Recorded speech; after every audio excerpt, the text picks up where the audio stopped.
മുസ്ലിം ഭീതി പടർത്താൻ സംഘപരിവാർ നടത്തിയ പ്രചാരണം ഉപയോഗിച്ചും MSFനെതിരെ SFI ക്യാമ്പയിൻ. മുസ്ലിം തീവ്രവാദികൾ പട്ടിയെ വെട്ടി പരിശീലിക്കുന്നുവെന്ന അന്വേഷണ ഏജൻസികൾ തള്ളിക്കളഞ്ഞ ആരോപണവും MSFനെ ചാപ്പകുത്താനായി SFI ആവർത്തിക്കുകയാണ്. MSFനെ നേരിടാൻ അതിന്റെ പൂർണ്ണരൂപം പറഞ്ഞാൽ മാത്രം മതിയെന്ന വംശീയ പരാമർശവും SFI സംസ്ഥാന പ്രസിഡന്റ് നടത്തി. മുസ്ലിം ലീഗ് വിദ്യാർത്ഥി സംഘടനയായ MSFന് തീവ്രവാദ മതമൗലികവാദ ബന്ധമുണ്ടെന്നാണ് SFI ആരോപണം. അതിനായി സഞ്ജീവ് ആശ്രയിച്ചതാകട്ടെ മുസ്ലിം തീവ്രവാദികൾ പട്ടിയെ വെട്ടി പരിശീലിക്കുന്നുവെന്ന സംഘപരിവാറിന്റെ വ്യാജ പ്രചാരണവും. സംഘപരിവാറിന്റെ ഈ പ്രചാരണം മലപ്പുറം SP ആയിരുന്ന സേതുരാമന്റെ നേതൃത്വത്തിൽ നടത്തിയ അന്വേഷണത്തിൽ പൊളിഞ്ഞതാണ്.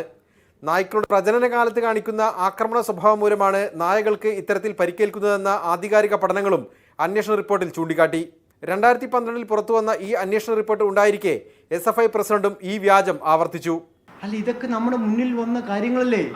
ആ മുന്നിൽ വന്ന കാര്യങ്ങൾ ഒരു സവിശേഷമായ സാഹചര്യത്തിൽ അവരുമായി സഖ്യം ചെയ്യുമ്പോൾ ആ സഖ്യം ചെയ്യുന്ന ആളുകളുടെ പഴയകാല ചരിത്രം ഓർമ്മപ്പെടുത്തിയതാണ്. ഇവർ ചേർന്നിരിക്കുന്ന വർഗീയ കക്ഷികളുടെ പിൻകാല ചരിത്രമാണ് നമ്മൾ പറഞ്ഞത്.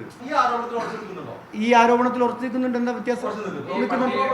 MSFനെ നേരിടാൻ മുസ്ലിം സ്റ്റുഡന്റ് ഫെഡറേഷൻ എന്ന അതിന്റെ പൂർണ്ണരൂപം തെരുവിലിറങ്ങി പറഞ്ഞാൽ മാത്രം മതിയെന്ന കടുത്ത വംശീയ പരാമർശവും ശിവപ്രസാദ് നടത്തി.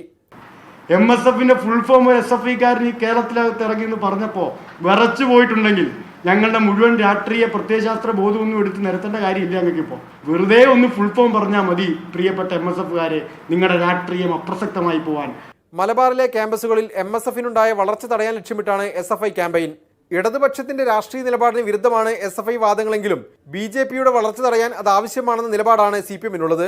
മീഡിയ 1 കൊച്ചി.